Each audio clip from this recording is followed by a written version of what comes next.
Deixa eu tentar adivinhar o que aconteceu com você.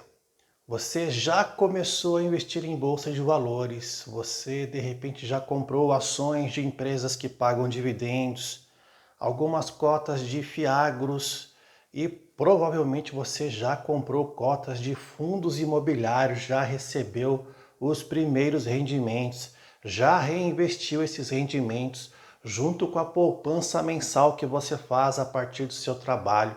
Você já viu que esse procedimento pode dar certo no longo prazo e você se entusiasmou com isso e contou isso para os seus pais, não é mesmo? Provavelmente o que os seus pais disseram para você, de acordo com a realidade brasileira.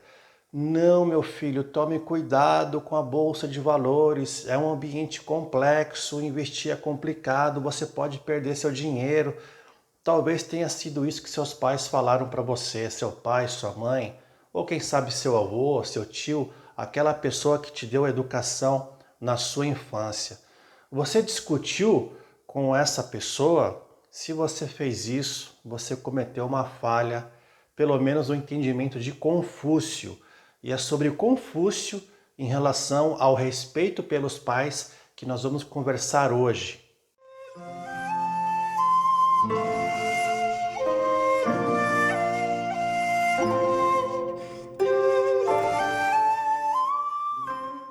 Quem investe em renda variável precisa carregar uma qualidade essencial que é estar disponível para ficar exposto ao contraditório.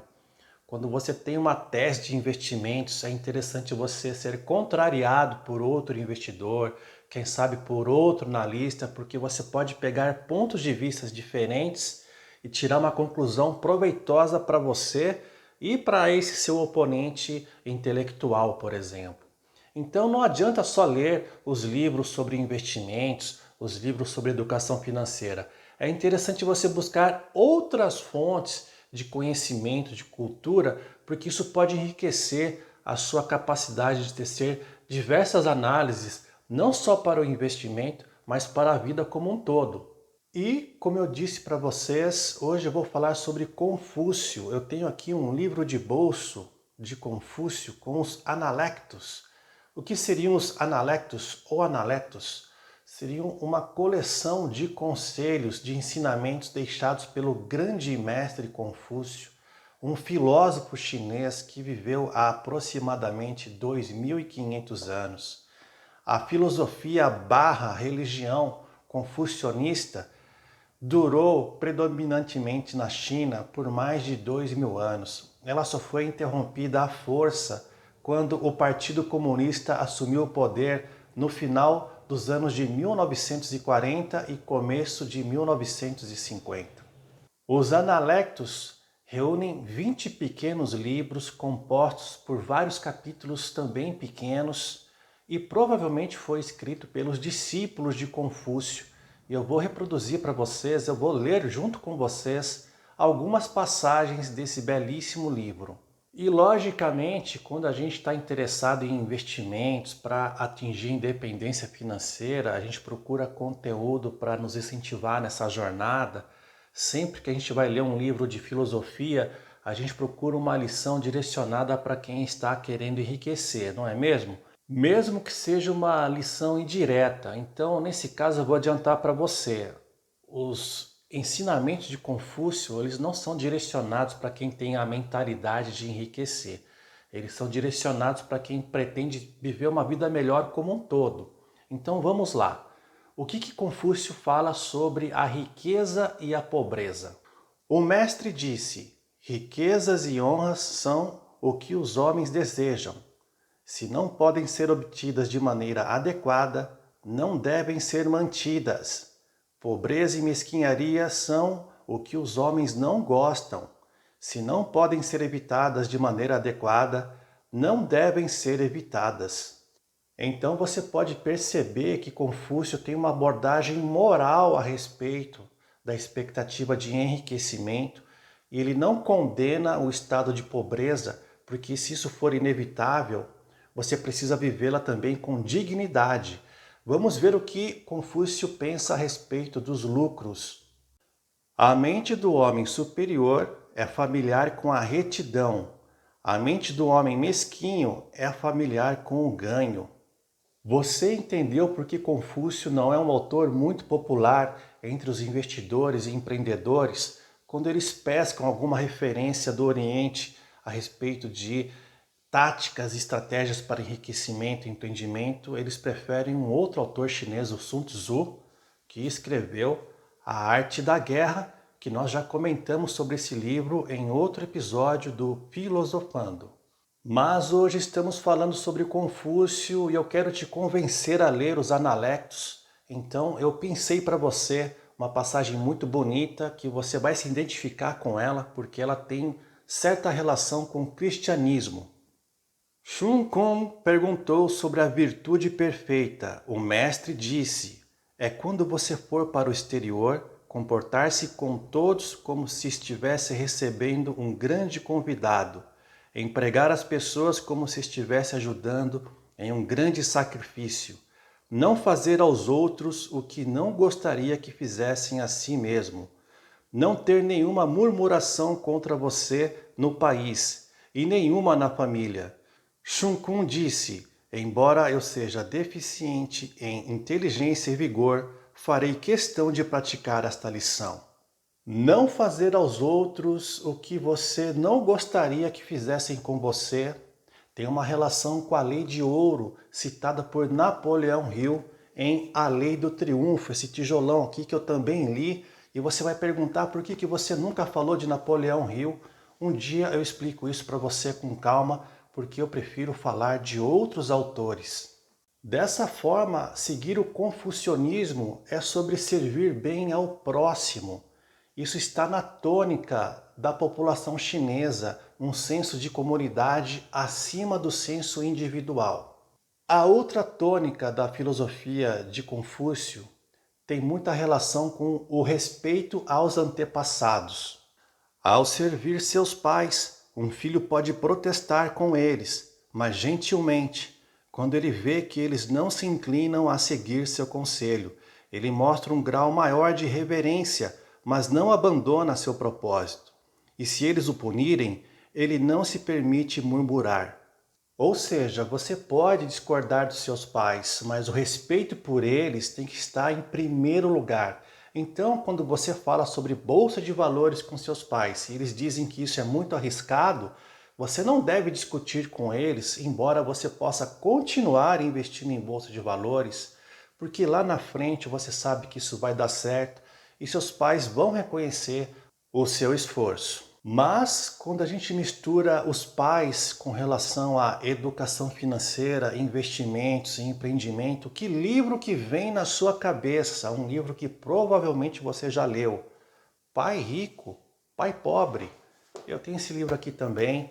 Já falamos desse livro aqui no quadro Filosofando. É um livro bom para você ler. Eu já disse que ele não é um primor de literatura, mas ele traz ótimos conselhos para você focar em adquirir ativos que colocam dinheiro no seu bolso e evitar os passivos que tiram dinheiro do seu bolso. Esse livro, para quem está começando no ramo da educação financeira, é uma espécie de pedra angular.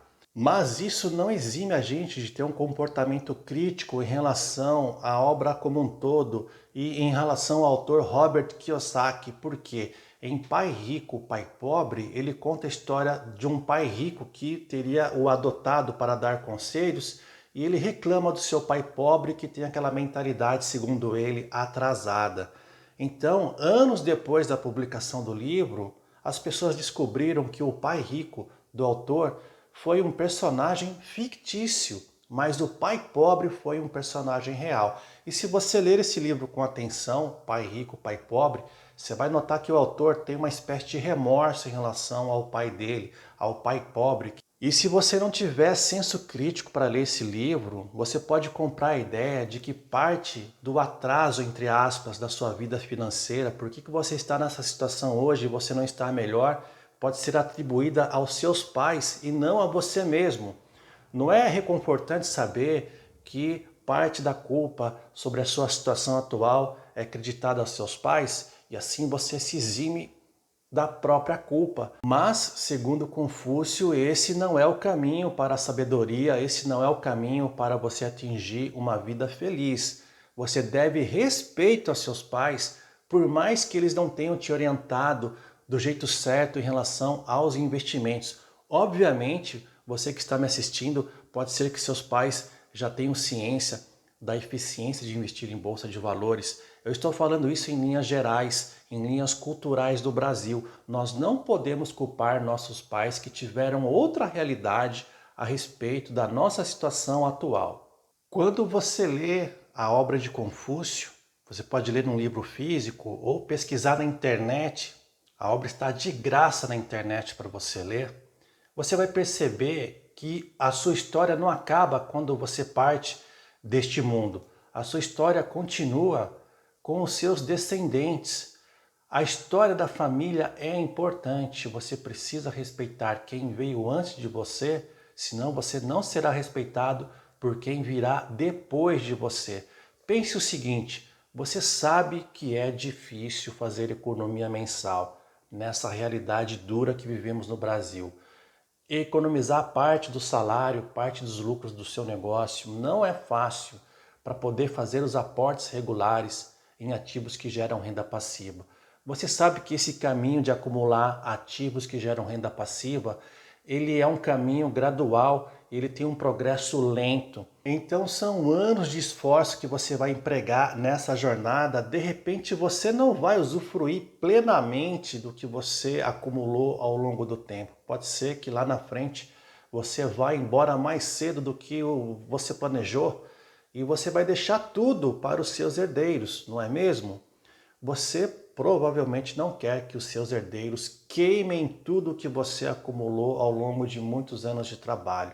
Eu tenho certeza que você gostaria de saber que seus filhos, os seus herdeiros, que podem não ser os seus filhos, mas podem ser pessoas adotivas, por exemplo, vai dar continuidade para essa trajetória que você começou, que na verdade não começou com você, começou com seus pais, começou com seus avós.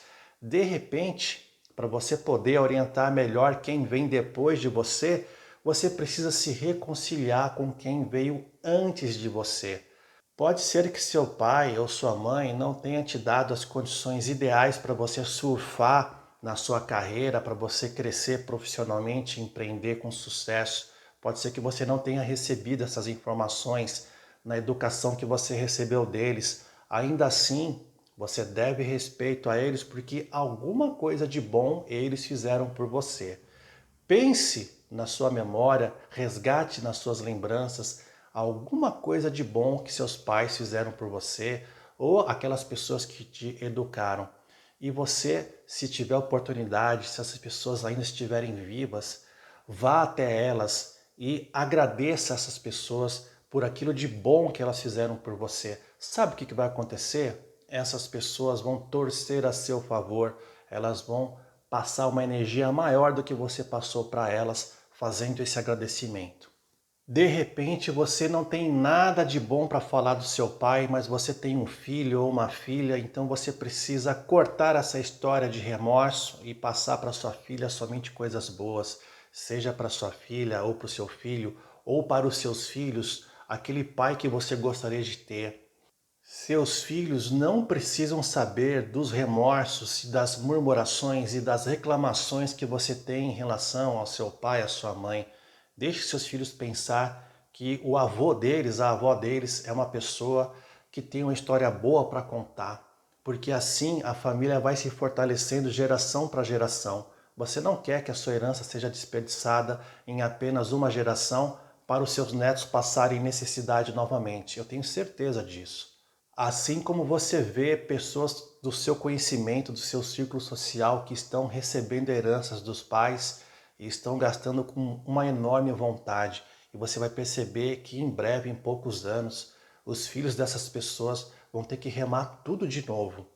Assim, se você não se reconciliar com seus antepassados, mesmo que mentalmente, você não vai ganhar o respeito dos seus descendentes. Por isso é importante estar exposto ao contraditório. Vivemos numa cultura de falta de respeito com os nossos pais, podemos culpar eles pelas coisas erradas que acontecem com a gente, mas não é bem assim que funciona a música, não é assim que a música toca. Confúcio, lá atrás, há mais de 2000 anos, mostrou que isso é diferente. Quem não respeita os próprios pais deixa vago um espaço de autoridade que será ocupado por outras pessoas. Você já pensou nisso? Então, uma forma de se vacinar contra a péssima influência de gente manipuladora é justamente você valorizar a sua família, os seus amigos próximos, a sua comunidade. Aliás, tem vários conselhos de Confúcio sobre isso que eu acabei de falar. E no mais, um grande abraço e até a próxima!